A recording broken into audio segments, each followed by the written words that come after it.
Halo sejarah lovers, kami adalah mahasiswa-mahasiswi program studi ilmu sejarah Fakultas Ilmu Budaya Universitas Sumatera Utara.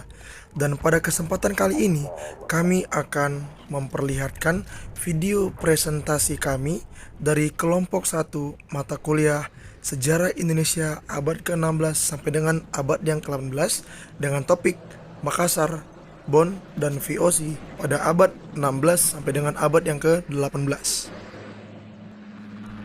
Sebelum kita masuk kepada video presentasi kita, izinkan saya terlebih dahulu untuk mengorientasikan kelompok kami. Kami dari kelompok 1 yang beranggotakan 6 orang, yaitu dengan saya sendiri, Rafael Devano Alvara Nebaho selaku ketua kelompok, lalu ada Sofia Akila, Ruth Manalu, Dimas Pratama, Pramuda Sinaga, dan yang terakhir adalah Carmila yang masing-masing berperan sebagai presentator.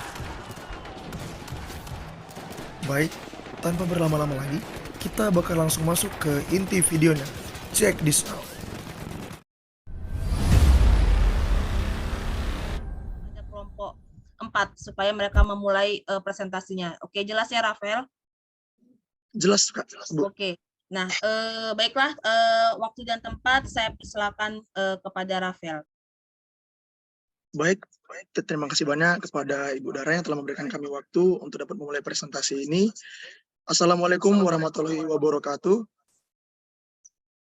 Shalom, Om Swastiastu, Namo Buddhaya, salam kebajikan, damai sejahtera bagi kita semua.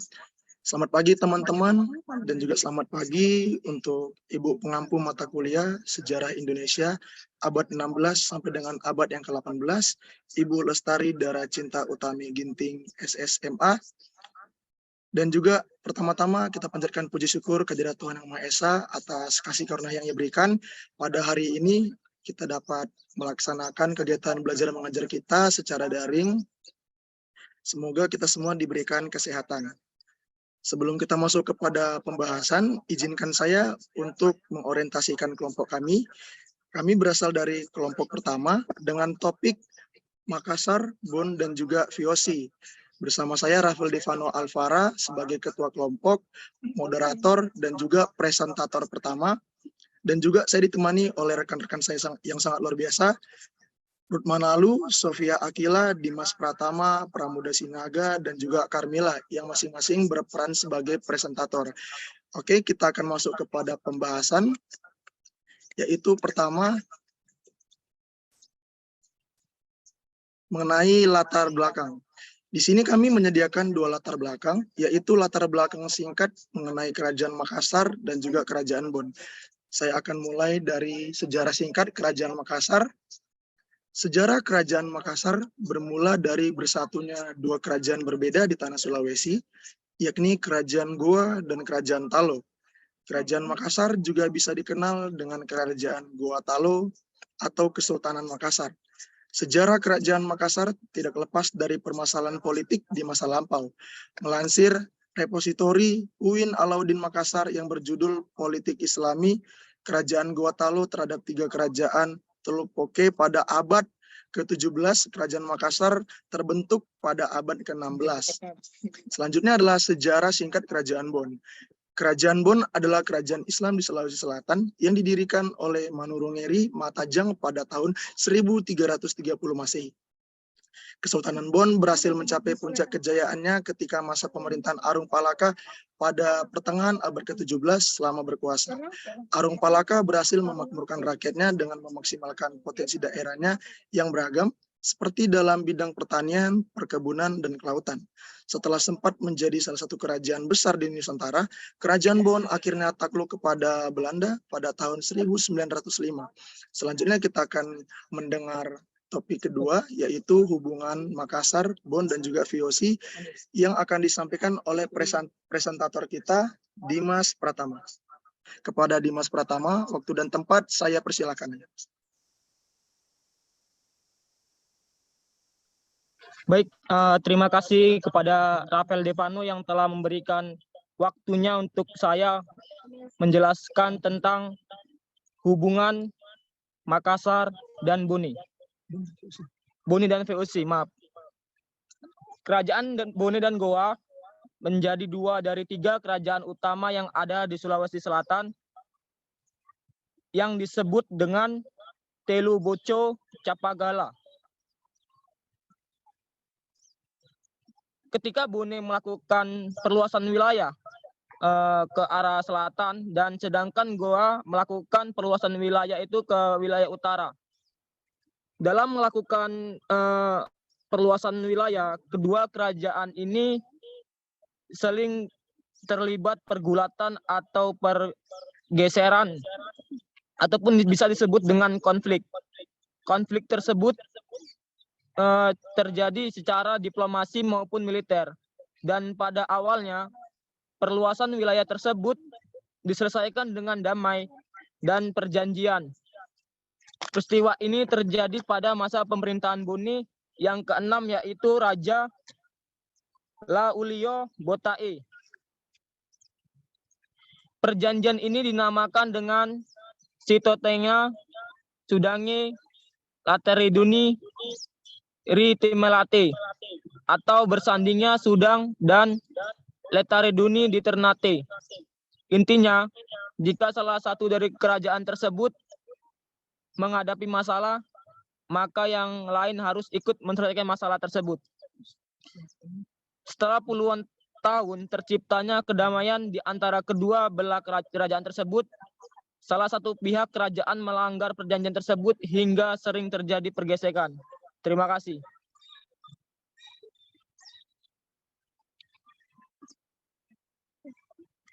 Baik, terima kasih kepada Dinas Pertama yang telah menyampaikan materi tentang hubungan antara Kerajaan Makassar dan juga Bon. Selanjutnya kita akan masuk ke subbab ketiga, yaitu Perang Makassar melawan VOC yang akan disampaikan oleh presentator kami, yaitu Sofia Akila. Pada Sofia Akila, waktu dan tempat kami persilakan. Perang Makassar dengan VOC. Penyebab Perang Makassar. Makassar merupakan pusat perdagangan dan pelabuhan strategis di wilayah Sulawesi. Hal itu membuat kongsi dagang VOC milik Belanda ingin menguasai wilayah Sulawesi Selatan, terutama yang dikuasai Kerajaan Goa Talo.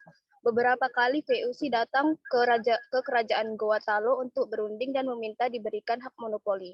Namun sejak era Sultan Maliku Said hingga Sultan Hasanuddin, VOC tidak pernah diizinkan melakukan aktivitas dagang di wilayah Makassar. VOC kemudian melakukan rapat di Batavia pada 5 Oktober 1666 untuk membahas permasalahan tersebut. Rapat tersebut menghasilkan keputusan untuk segera mungkin menaklukkan Kerajaan Goa Talo dan merebut Makassar. Hal inilah yang menyebabkan Perang Makassar yang berlangsung selama 3 tahun, yakni antara 1666 sampai 1669. Kronologi pada 24 Oktober 1666, Angkatan Laut VOC berangkat ke Makassar di bawah pimpinan Laksamana Cornelis Pelman. VOC tiba-tiba di depan Benteng Somba Ompu pada 15 Desember 1666 dengan kekuatan 21 kapal perang serta 600 pasukan. Begitu sampai, Spelman mengutus orangnya menemui Sultan Hasanuddin untuk menyerah dan membayar ganti rugi kepada VOC. Akan tetapi, tuntutan tersebut tidak ditolak keras oleh Sultan Hasanuddin. Karena VOC tidak memperlihatkan niat baiknya. Menanggapi penolakan dari Sultan Hasanuddin itu, Laksamana Spelman menyerang Makassar pada 21 Desember 1666. Serangan VOC tersebut segera dibalas oleh pejuang Goa dengan gagah dan berani. Setelah 1 hari 1 malam, pasukan VOC mundur dan mencari aliansi kepada Raja Buton, Ternate, dan Bone. Begitu berhasil membentuk aliansi, pasukan VOC bersama Arung Palaka dari Bugis kemudian menyerang Makassar lagi pada 9 Juli 1667. Namun serangan tersebut berhasil dipatahkan oleh pasukan dari Kerajaan Goa Talo hingga memaksa VOC dan aliansinya mundur. Pada 22 Oktober, VOC dan aliansinya menyerang lagi setelah mendapat bantuan pasukan dari Batavia. Peperangan antara Kesultanan Makassar yang dipimpin oleh Sultan Hasanuddin melawan Belanda berakhir pada 18 November 1667 melalui Perjanjian Bongaya. Kita masuk ke kronologi perang tersebut. Pada 24 Oktober 1666, Angkatan Laut VOC berangkat ke Makassar di bawah pimpinan Laksamana Cornelis Pelman. VOC tiba di depan Benteng Somba Ompu pada 15 Desember 1666. Dengan kekuatan 21 kapal perang serta 600 pasukan. Begitu sampai, Spelman mengutus orangnya menemui Sultan Hasanuddin untuk menyerah dan membayar ganti rugi kepada VOC. Ini kayaknya kita masuk langsung ke isi perjanjian Bongaya. Berikut adalah isi perjanjian Bongaya. VOC diperbolehkan monopoli perdagangan di kawasan Indonesia Timur. Kedua, semua orang asing diusir dari Gorontalo kecuali VOC. Keempat, Gorontalo mengganti kerugian perang. Beberapa wilayah kekuasaan Gorontalo diserahkan kepada VOC. Akhir Perang Makassar. Pada awal 1668, Sultan Hasanuddin membatalkan perjanjian Bongaya yang sangat merugikan pihaknya. Hal itu kembali menyebabkan pecah perang antara pasukan Sultan Hasanuddin melawan aliansi VOC pemimpinan Arung Palaka. Arung Palaka menyerang benteng Somba Ompu pada 1669 dan berhasil merebutnya dari pasukan Sultan Hasanuddin. Akibatnya Sultan Hasanuddin bersama pasukannya terpaksa melarikan diri hingga meninggal pada 1670. Saya akhiri presentasi saya, kembalikan kepada moderator. Baik, terima kasih kepada Sofia Akila atas materi yang telah disampaikannya. Selanjutnya kita akan mendengarkan materi mengenai perang Bon melawan VOC yang akan disampaikan oleh rekan saya Carmila. Kepada Carmila, waktu dan tempat saya persilakan. Baiklah, saya akan menjelaskan tentang Perang Bone dengan VOC. Sejak perjanjian Bongaya ditandatangani pada tahun 1667, Belanda mulai mempunyai kuasa di Sulawesi Selatan, terutama di sekitar daerah Makassar. Setelah pendudukan Inggris pada tahun 1811 sampai 1816, Belanda khawatir Indonesia jatuh ke tangan bangsa Eropa lainnya. Oleh karena itu, Belanda berupaya menyatukan kekuasaan di daerah Sulawesi Selatan. Namun, Kerajaan Bone tidak mengakui kekuasaan Belanda di Sulawesi Selatan. Hal ini yang kemudian menjadi penyebab terjadinya Perang Bone, sebuah ekspedisi balasan oleh Belanda ke Kerajaan Bone. Latar belakang Kerajaan Bone, Perang Bone. Perang Bone pada tahun 1824, Gubernur Jenderal Van der Capellen berangkat ke Makassar untuk memperbarui perjanjian Bongaya.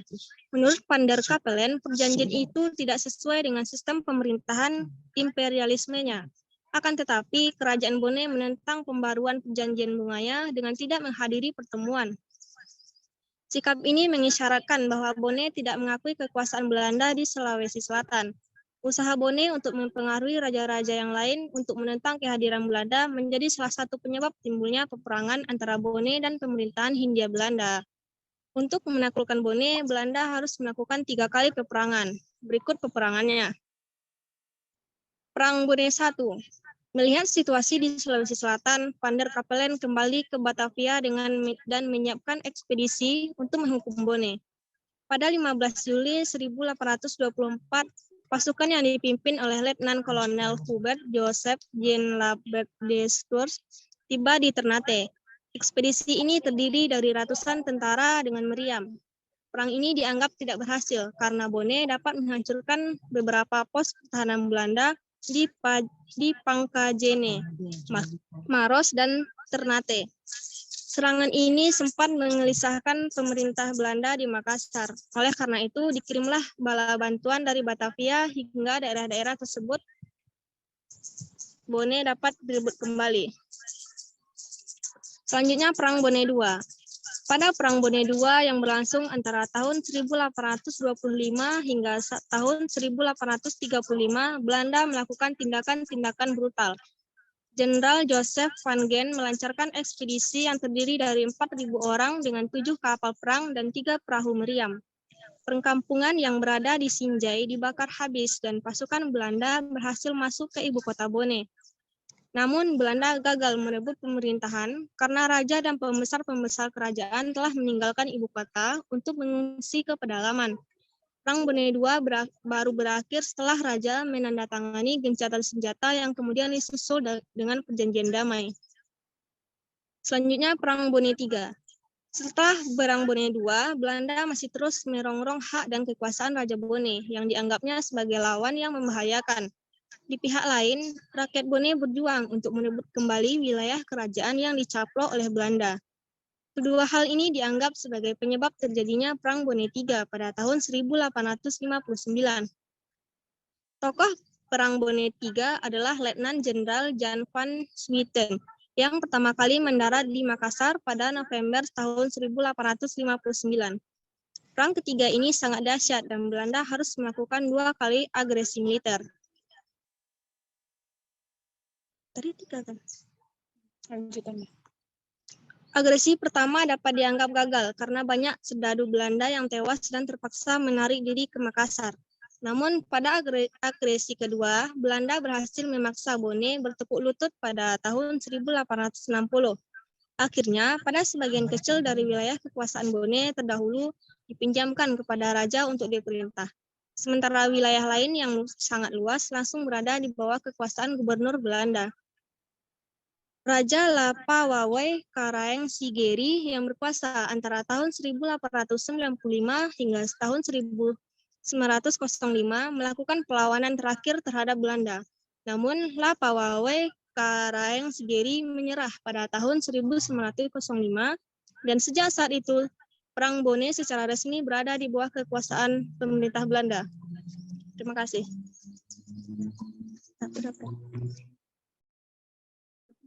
Baik, terima kasih atas materi yang telah disampaikan oleh Carmila. Selanjutnya kita sampai kepada subbab terakhir, yaitu kesimpulan yang akan disampaikan oleh Pramuda Sinaga. Kepada Pramuda, waktu dan tempat kami persilahkan.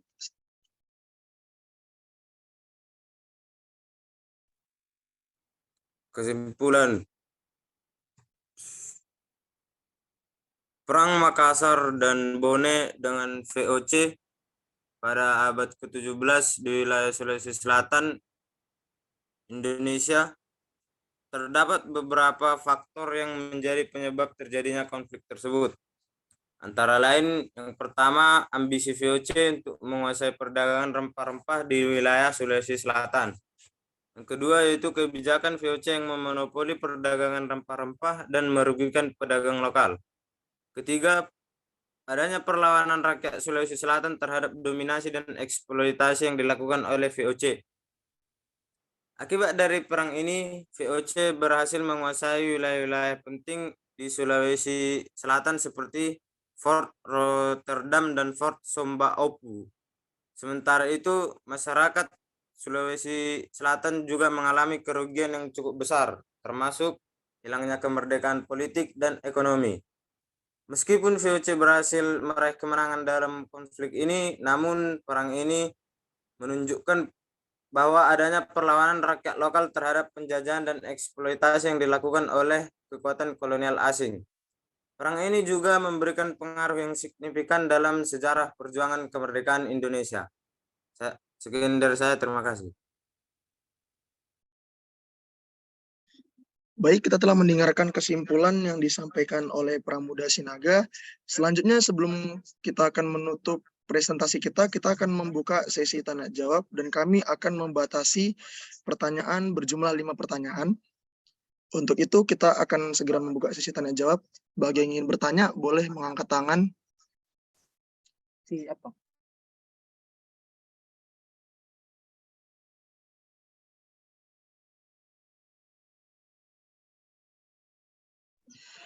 Iya, kepada Ridwan Sabani. Terima kasih kepada kelompok 1 karena telah memberikan saya kesempatan untuk bertanya. Saya Ridwan Syabani, NIM 2207 06030 dan saya dari kelompok 7. Saya ingin bertanya kepada teman saya sang moderator, yaitu dengan soal siapakah pihak yang menjadi perantara dalam hubungan kerajaan Makassar dan VOC dan apa akibat dari hubungan tersebut? Maaf, boleh diulangi sekali lagi, Ridwan? Siapakah pihak yang menjadi perantara dalam hubungan kerajaan Makassar dan VOC dan apa akibat dari hubungan tersebut? Dah.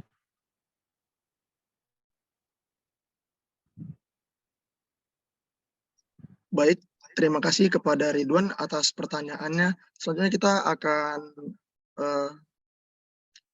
akan menerima pertanyaan yang kedua dari Ria Pinolasari. Kepada Ria kami persilakan. Baik, terima kasih kepada moderator. Saya Ria Pinolasari ingin bertanya kepada Carmila. Apa yang dilakukan rakyat Bone untuk merebut kembali wilayah kerajaan yang dicaplok Belanda? Terima kasih.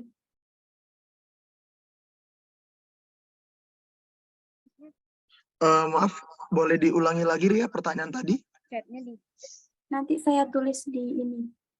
Oh, oke, terima kasih. Ya. Baik, kita memiliki 3 slot pertanyaan lagi. Selanjutnya Kerin Devina, silakan memberikan pertanyaannya dan kepada siapa pertanyaannya ditujukan.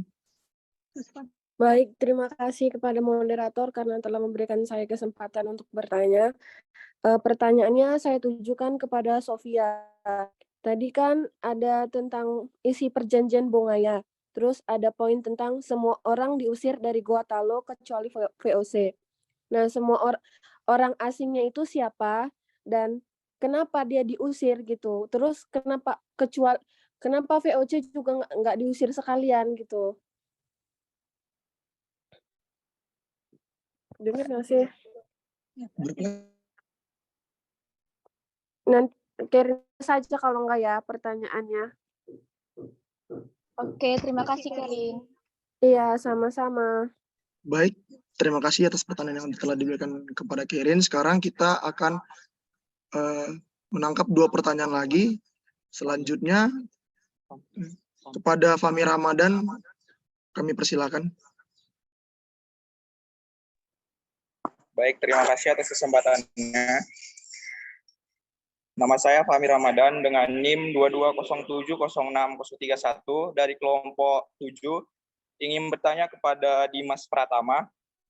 Tadi di awal dikatakan bahwasanya Kerajaan Makassar itu berdiri karena bersatunya Kerajaan Goa dan Talo. Pertanyaannya, hal apa yang mendasari bergabungnya kedua kerajaan tersebut? Terima kasih.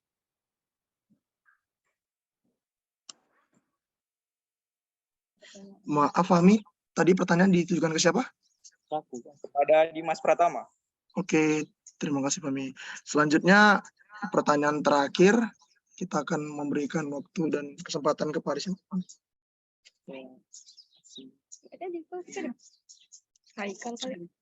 Kepada Haikal, waktu dan tempat kami persilakan. Oke, terima kasih Rafael atas kesempatannya.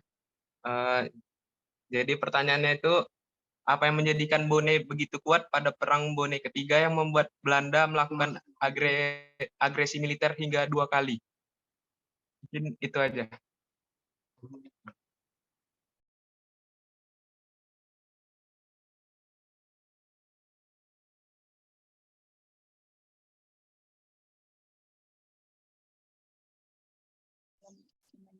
Baik, kami telah menerima 5 pertanyaan. Selanjutnya kami akan mendiskusikan jawabannya terlebih dahulu. Buat tadi teman-teman yang telah memberikan pertanyaan, untuk boleh dikirimkan kembali kepada grup kita ya. Baik, terima kasih. Dari Ridwan kepada saya dengan pertanyaan, siapakah pihak yang menjadi perantara dalam hubungan Kerajaan Makassar dan VOC? Dan apa akibat dari hubungan tersebut? Jawabannya adalah perantara dalam hubungan Kerajaan Makassar dan VOC adalah Kerajaan Bone. Pada awalnya Kerajaan Makassar tidak ingin berhubungan dengan VOC, tetapi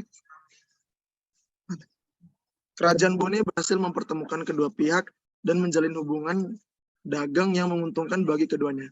Namun akibat dari hubungan tersebut adalah terjadinya persaingan ekonomi yang ketat antara Makassar dan Bone, karena keduanya sama-sama ingin menguasai perdagangan rempah-rempah di wilayah tersebut. Hal ini berujung pada terjadinya konflik antara kedua kerajaan tersebut. Untuk pertanyaan selanjutnya, saya oper kepada Dimas Pratama. Kepada Dimas saya persilakan. Baik, di sini saya akan menjawab pertanyaan dari Fahmi Ramadan ya, yaitu hal apa yang mendasari bersatunya Kerajaan Goa dan Talo untuk membentuk Kerajaan Makassar. Nah, hal yang mendasari kenapa Kerajaan Talo dan Goa bersatu itu awalnya itu mereka bersatu karena ada kesepakatan atau disebut juga 2 raja 1 rakyat.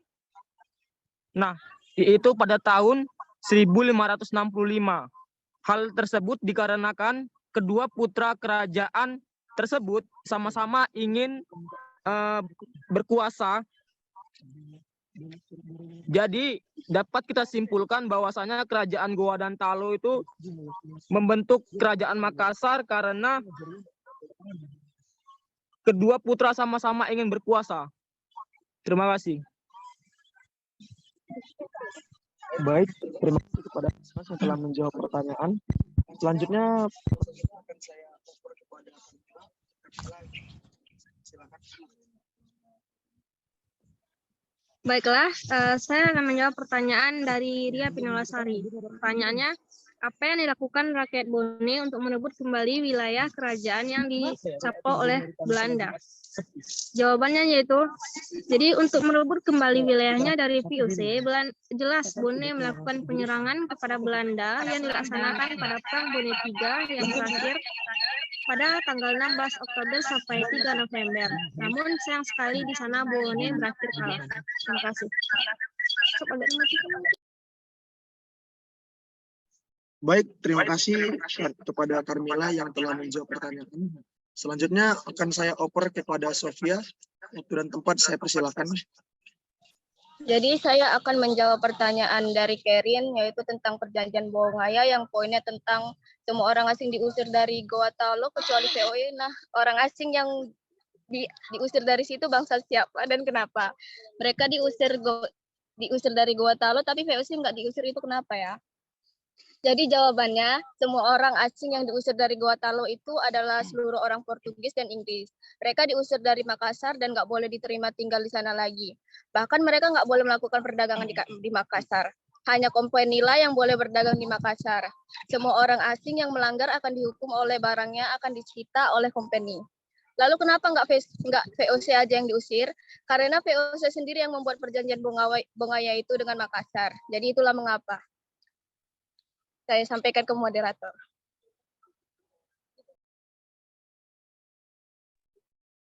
Baik, terima kasih atas jawaban yang telah disampaikan oleh Sofia. Selanjutnya pertanyaan terakhir akan saya oper kepada Pramoda Sinaga. Kepada Pramoda, saya persilakan. Saya akan menjawab pertanyaan dari Haikal, yaitu apa yang menjadikan Bone begitu kuat pada Perang Bone ketiga, dan apa yang membuat Belanda sampai melakukan agresi militer hingga 2 kali. Ada beberapa faktor yang membuat Bone begitu kuat pada Perang Bone ketiga, yaitu yang pertama adalah kekuatan militer yang tangguh. Bone memiliki pasukan militer yang sangat disiplin dan tangguh. Pasukan ini terdiri dari prajurit yang terlatih dan berdisiplin tinggi serta dipersenjatai dengan senjata-senjata yang modern seperti meriam, senapan, dan pedang. Kedua yaitu sistem pemerintahan yang baik. Bone memiliki sistem pemerintahan yang baik dan stabil. Raja Bone pada masa itu yaitu Sultan Hasanuddin memiliki kebijakan yang bijaksana dan mampu mempersatukan rakyatnya dalam menghadapi agresi Belanda. 3 yaitu teknologi dan strategi perang. Bone memiliki teknologi dan strategi perang yang baik pada masa itu, seperti penggunaan meriam dan taktik perang gerilya yang efektif. Lalu agresi Belanda yang kedua terhadap Bone terjadi karena Belanda ingin menguasai daerah-daerah strategis di Indonesia, termasuk Sulawesi Selatan yang menjadi wilayah penghasil rempah-rempah yang sangat berharga pada masa itu. Namun meskipun Belanda berhasil menguasai Bone, pada akhirnya Perang Bone ketiga membuktikan bahwa kekuatan Bone tidak bisa diremehkan dan memberikan pelajaran berharga tentang semangat perjuangan dan patriotisme bangsa. Sekian dan terima kasih.